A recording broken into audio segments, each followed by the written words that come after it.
तो मैंने पहले 6 माह लगा के मैं प्रपोज़ल भेजता रहा, लेकिन मुझे रिज़ल्ट नहीं आया। तो आफ्टर 6 मंथ्स मैंने अपना पहला प्रोजेक्ट क्रैक किया था। वो $1 मिलियन की जो बात है या अवार्ड है, वो ऐसे नहीं है कि मैंने लाइक 1 साल में या डेढ़ 2 साल में निकाल लिया। उसके पीछे 7-8 साल की मेहनत थी मेरी। मेहनत 6 माह के सफ़र में क्या आपको कोई वक़्त ऐसा आया जैसे आपको लगा हो कि नहीं मेरे से नहीं होगा? हम एशियंस में सबसे बड़ा मसला ये है कि हम कॉपी पेस्ट काम करने की तरफ सबसे पहले भागते हैं। एआई ही छोटे-छोटे टास्क करना शुरू कर देगा तो ह्यूमन की ज़रूरत ही नहीं रहेगी। फ्रीलांसिंग जॉब से बेहतर है? जिस चीज़ में एआई इन्वॉल्व हो रहा है, तो वो सर्विसेज़ आगे आने वाले टाइम में वही चलेंगी। कि अगर कोई नौजवान पे इस फ़ील्ड में कदम रखना चाहता है तो सबसे पहला कदम शुरुआत क्या होगी? फेसबुक है, इंस्टाग्राम है, लिंक्डइन है, कहीं से भी कस्टमर ला के उसको फाइवर के ऊपर लैंड करवाएं और वहाँ से प्रोजेक्ट गेट करें। देखिए फाइवर से हमें प्यार है अल्हम्दुलिल्लाह। उसकी वजह ये है कि फाइवर ने हमें रिस्पेक्ट दी है।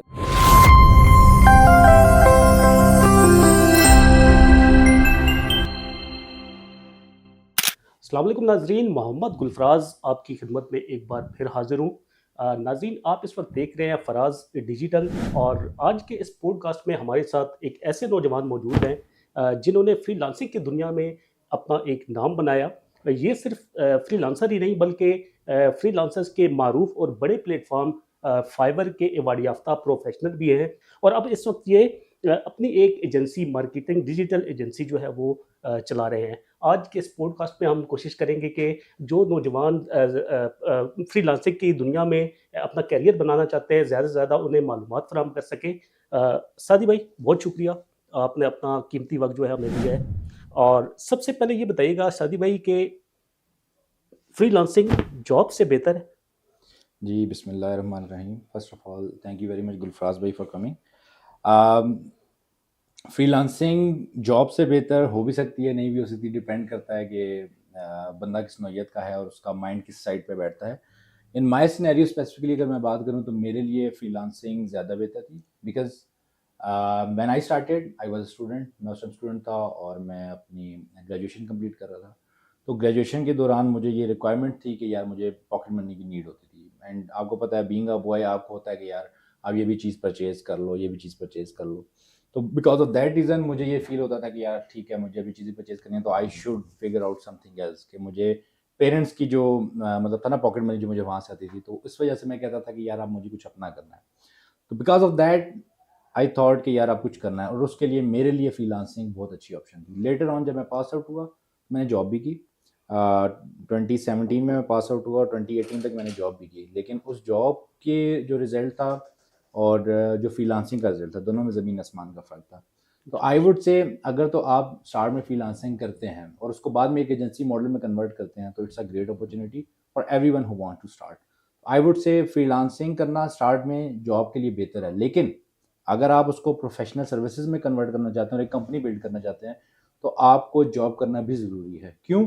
क्योंकि जॉब से आप मैनेजमेंट सीखेंगे। फ्रीलांसिंग से आप सारी मैनेजमेंट नहीं सीख सकते, आप अकाउंट चलाना सीख सकते हैं। ठीक है। लेकिन एक कंपनी रन करना वो आप जॉब से सीखेंगे, अपने बॉस से, किसी मेंटर से ही सीखेंगे। यानी कि आप कहना चाह रहे हैं कि अच्छा फ्रीलांसर बनने के लिए या अच्छा एक बिजनेसमैन बनने के लिए जॉब का करना भी ज़रूरी है, ताकि बिल्कुल, उससे आप तजर्बा हासिल कर सकें। बिल्कुल। आपको जब तजुर्बा होगा, आपको पता होगा एम्प्लॉइज़ को हैंडल कैसे करना है, हायरिंग फायरिंग कैसे करनी है, कंपनी के अकाउंट्स को कैसे मैनेज करना है, तो वो आपके लिए फ्रूटफुल होगा इवेंचुअली। अच्छा सादी भाई, फ्रीलांसिंग के बहुत सारे बेतहाशा प्लेटफॉर्म हैं, सिर्फ फाइवर ही क्यों? इसमें ऐसी क्या ख़ास बात है? आपने फाइवर का इंतखाब ही क्यों किया? अम, फाइवर से एक तो जब मैंने स्टार्ट किया ना, तो मैंने स्टार्ट फाइवर और अपवर्क दोनों से लिया था। लेकिन मुझे रिटर्न जो था वो फाइवर से आया था। अपवर्क पे भी मैंने जॉब्स की, वहाँ पे भी मैंने प्रोजेक्ट्स किए, लेकिन जो मुझे रिटर्न आया ज़्यादा वो फाइवर से आया। तो फाइवर पे चूँकि मेरा काम अच्छा चल रहा था, अपवर्क पे एज़ कम्पेयर टू फाइवर कम चल रहा था, तो that's why I opted for Fiverr. Reason ये है कि मैंने फाइवर इसी वजह से किया क्योंकि आप एट अ टाइम 2 चीज़ों को नहीं चला सकते, 2 कश्ती में आप एट अ टाइम सवार नहीं हो सकते, जब तक एक चीज़ आपकी ऑटोमेट नहीं हो डेफिनिटली। जाती।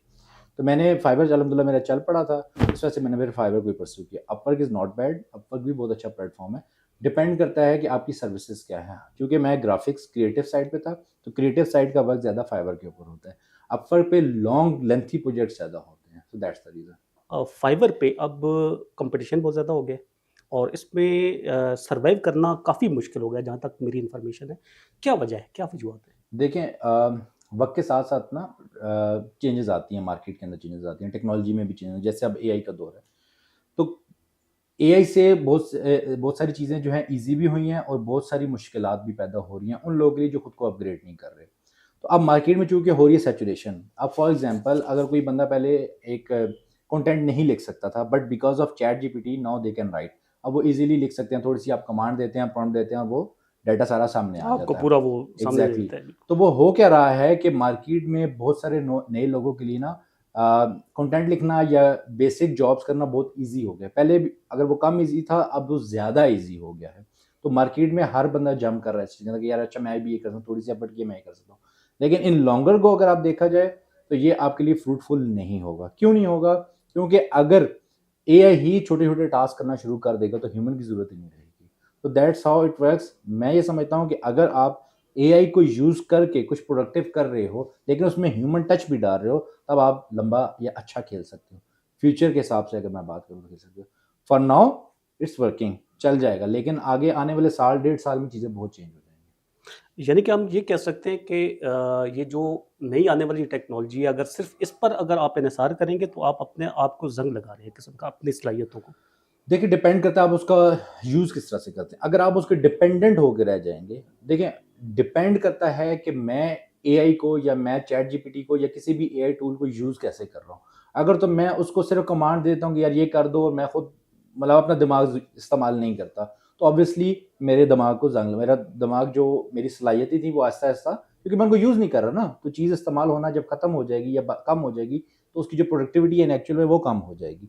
तो मैं ये समझता हूँ कि अगर आप उन चीज़ों को इस्तेमाल करें, लेकिन जो आपका कंटेंट है, जो आपका डाटा है, जो आपकी क्रिएटिविटी है, थिंकिंग पावर है, उसको फर्दर इन्हेंस करने के लिए, उसके अंदर एडिशनल खूबसूरती डालने के लिए अगर आप उसको इस्तेमाल करेंगे तो दैट इज़ गुड। अगर आप उस पर टोटली डिपेंडेंट हो जाएंगे, देन आपकी बात बिल्कुल ठीक है कि आपके दिमाग को जंग लग जाएगा। फाइवर पे आप प्रोफेशनल अवार्ड याफ्ता भी हैं माशाल्लाह। ये इसके हवाले से थोड़ा सा हमारे नाजरीन को बताइएगा, और क्या डिफ़िकल्टीज़ आई ये सफ़र तय करने में?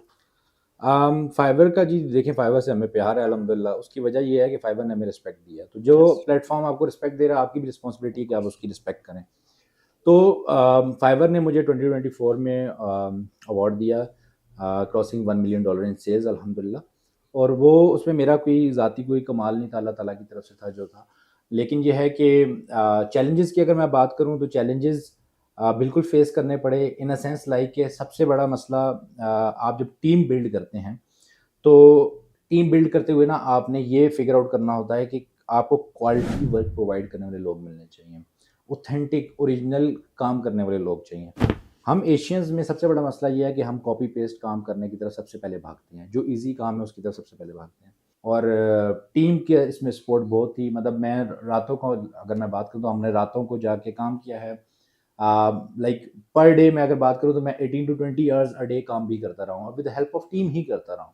तो वो सब मतलब वो $1 मिलियन की जो बात है या अवार्ड है, वो ऐसे नहीं है कि मैंने लाइक 1 साल में या 1.5-2 साल में निकाल लिया, उसके पीछे 7-8 साल की मेहनत थी मेरी, मेहनत, जो बिल्कुल। At the end of the day वो एक अवार्ड की सूरत में हमें जो है ना उससे नवाजा गया था। जी। शुरू में जब स्टार्ट किया था फ्रीलांसिंग में, जब आप आए थे, तो कितने अरसे के बाद आपको पहला क्लाइंट मिला, और उसकी जो इनकम आपको आई तो उसमें क्या एहसासात क्या थे आपके?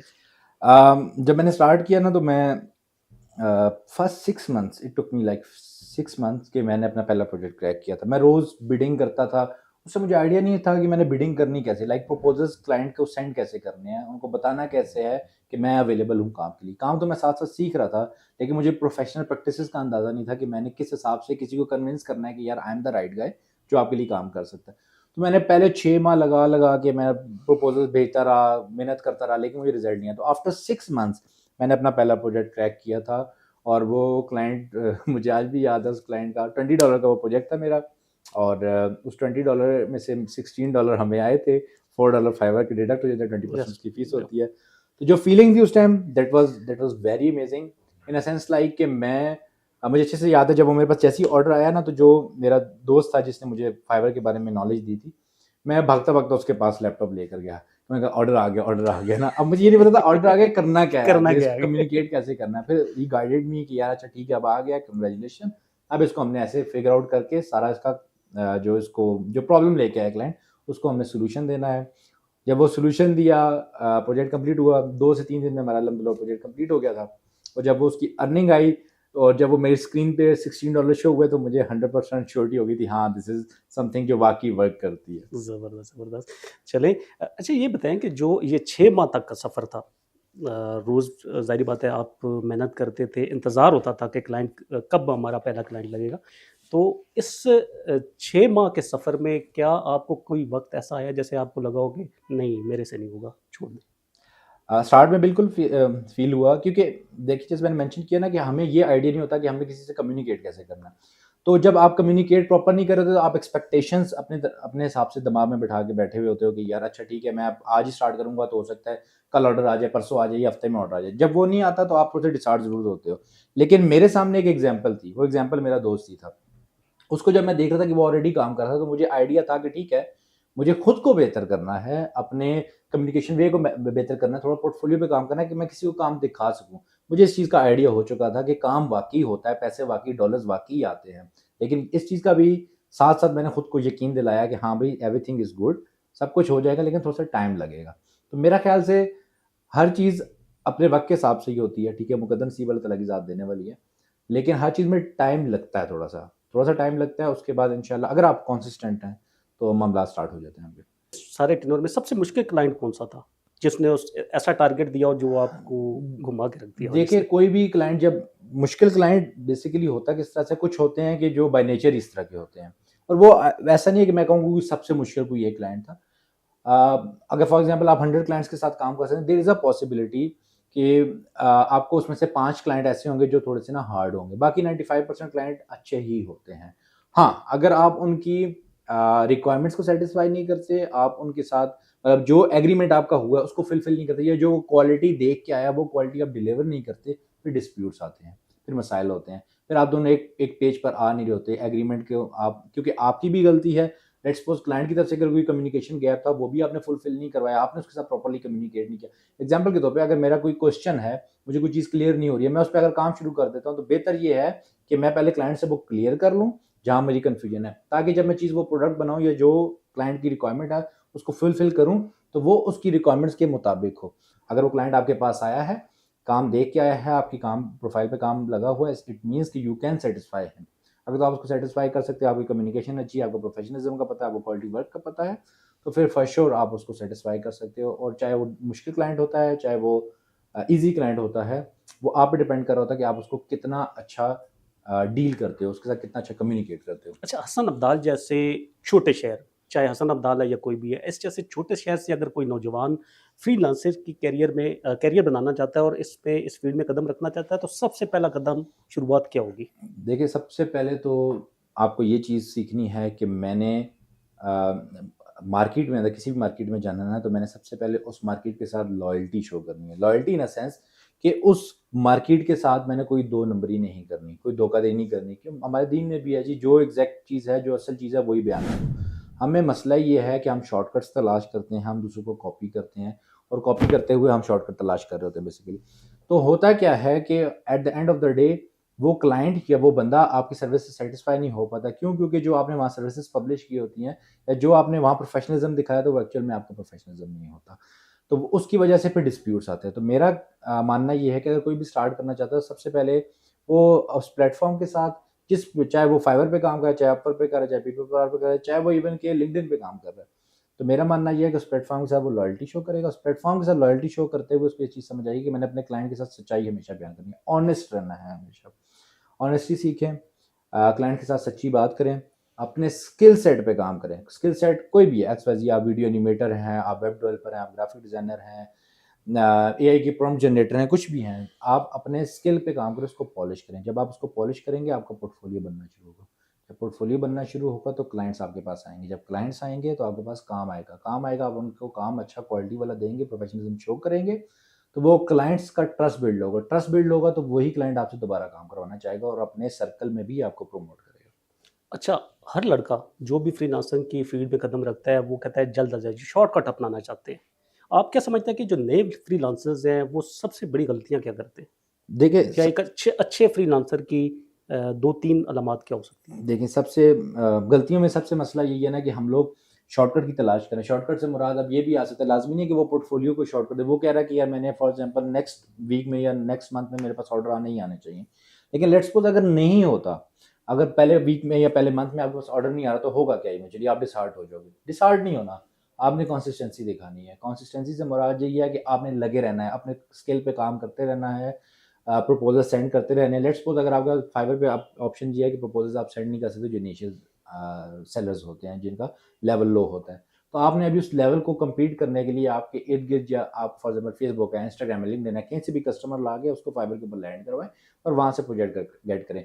आपके पास रिव्यूज़ आएंगे, जब रिव्यूज़ आएंगे तो बाकी जितने कस्टमर्स देखने वाले होंगे, आपकी जब भी रैंक करेगी, बाकी देखने वाले कस्टमर्स होंगे, वो आपका काम, आपका पोर्टफोलियो देख के आपको लाजमी हायर करेंगे।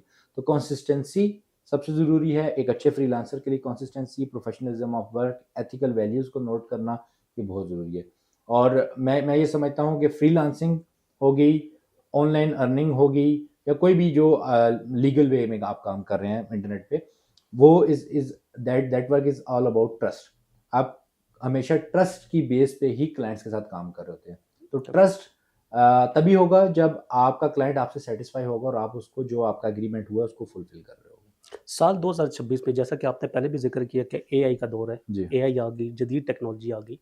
अब साल 2026 के तनाज़ुर में अगर आप देखें तो कौन सी स्किल्स जो हैं वो ज़्यादा डिमांड होगी उसकी? देखिए, एआई से रिलेटेड जितना भी कंटेंट होगा, जितने भी स्किल्स होंगे जिनमें एआई इन्वॉल्व हो रहेगी, वो सारे स्किल्स डिमांड में होंगे। चाहे वो डिजिटल मार्केटिंग से रिलेटेड स्टफ होगा, ऑटोमेशन का स्टफ होगा, चाहे वो ग्राफिक्स का स्टफ होगा, चाहे वो वीडियोस का स्टफ होगा, चाहे वो वेबसाइट्स का होगा, बॉट्स का होगा, कुछ भी होगा। जिस चीज़ में एआई इन्वॉल्व हो रहा है और आप अपने काम के अंदर एआई को इन्वॉल्व कर रहे हैं और एआई का फ़ायदा उठाते हुए आप सर्विसेज दे रहे हैं, तो वो सर्विसेज आगे आने वाले टाइम में वही चलेंगी। जो बेसिक चीज़ें होंगी, फॉर एग्जाम्पल अगर मैं बात करूँ, आज से कुछ साल पहले लोग कहते थे डाटा एंट्री ऑपरेटर हूँ मैं। अब डाटा एंट्री ऑपरेटर का नामो निशान भी नहीं है। कोई अगर बात किया तो वो कहता है यार हमारे पास सर्विस ही नहीं है, बिकॉज पीपल नो कि यार अब हम चैट जीपीटी को कमांड से सारा डाटा उठा के, सारा हमारा फैच करके ए टू जी, अगर मैंने अटेंडेंस शीट बनानी है, लेट्स सपोज अगर मैं गूगल का फॉर्म भी बनाना है, कुछ भी एक्सेल की शीट बनानी है, मैं चैट जीपीटी को कमांड देता हूँ, पूरा डाटा मुझे विद फार्मूलाज लगा के मुझे एक्सेल की शीट जनरेट करके दे देगा। तो ये डाटा ऑपरेटर की जरूरत नहीं है वहाँ पे। अब इसका मतलब तो ये हुआ ना कि चाहे फ्रीलांसिंग की फील्ड हो या जॉब की हो, जी। उसमें अगर आप कामयाबी हासिल करना चाहते हैं तो आप एआई पे, उसके से रिलेटेड जितने भी टूल्स हैं उन पे अबूर हासिल करना बहुत ज़रूरी हो गया है। देखिए, टेक्नोलॉजी के साथ रिलेट रहना बहुत ज़रूरी है, इन शॉर्ट। अब एआई में ऐसा नहीं है कि अगर आज आप चैट जीपीटी इस्तेमाल करें तो लाजमी है कि मैं भी, अब मेरी फील्ड फॉर एग्जांपल ग्राफिक्स है, तो मैं चैट जीपीटी को हो सकता है इस्तेमाल करूँ, मैं उसको टेक्स्ट लिखने के लिए लाजमी इस्तेमाल करूँगा, लेकिन इमेजेस जनरेट करने के लिए हो सकता है मैं मिड जर्नी को इस्तेमाल, या डेली एक और प्लेटफॉर्म है एआई का, मैं हो सकता है उसको यूज़ कर रहा हूँ। तो देर इज़ अ पॉसिबिलिटी कि आपके लिए अप्रोच डिफरेंट हो और मेरे लिए अप्रोच डिफरेंट हो, लेकिन पॉइंट इज़ कि आपको टेक्नोलॉजी के साथ या नए टूल जितने भी एआई रिलेटेड आ रहे हैं उन सबके साथ मर्ज होकर रहना पड़ेगा, उनको इन्वॉल्व करना पड़ेगा अपनी फील्ड के अंदर। अगर नहीं करेंगे तो कोई और बंदा जो कर रहा होगा वो आपकी जगह आ जाएगा, तो रिप्लेसमेंट वो बंदा आपकी बन हम जाएगा। क्लोजिंग की तरफ जाएँगे। टाइम ड्यूरेशन का भी मजबूरी हमें ख्याल रखना। आपने ये जो एजेंसी, डिजिटल एजेंसी स्टार्ट की है, कितना अर्सा हो गया और इससे रिलेटेड थोड़ी-सी तफ़सीलात बताइएगा हमारे नाज़रीन को? श्योर।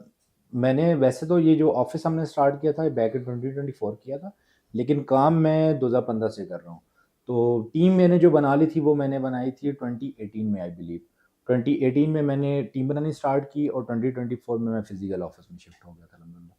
और अल्हम्दुलिल्लाह it's going very well and we are on the path of growth. अल्हम्दुलिल्लाह with the passage of time चीज़ें चेंज हो रही हैं, अच्छी हो रही हैं।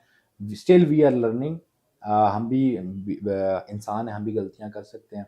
तो हम लोग चीज़ों से, एम्प्लॉयज़ से, दोस्तों से नेटवर्किंग करके सीख रहे हैं और ख़ुद को इम्प्रूव करने की कोशिश कर रहे हैं। अपनी सर्विसेज़ के हवाले से बता दीजिएगा तो हमारे नाज़रीन को, ताकि अगर कोई उन्हें किसी को भी ज़रूरत पड़े तो वो आपसे रब्ता कर सकें। बिल्कुल, हम हमारी service basically there are two different categories that we are working in. The first one is graphics. Graphics में कोई भी काम है, चाहे वो ब्रांडिंग है, चाहे वो आपकी टी शर्ट्स हैं, चाहे वो आपकी फ्लायर्स, ब्रोशर्स, इवन के पैकेजिंग डिज़ाइन। और यहाँ तो शायद पाकिस्तान में इतना है नहीं, फॉरेन कंट्रीज़ में विनाइल डिज़ाइन एक चीज़ है। विनाइल डिज़ाइन से मुराद ये है, कोई भी ट्रक है, कोई भी कार है, कुछ भी चीज़ है ऐसी जिसको पूरा वो डेकोर करना चाहते हैं और उसके ऊपर वो अपनी पूरी ब्रांडिंग करना चाहते हैं, हम वो भी कर रहे हैं।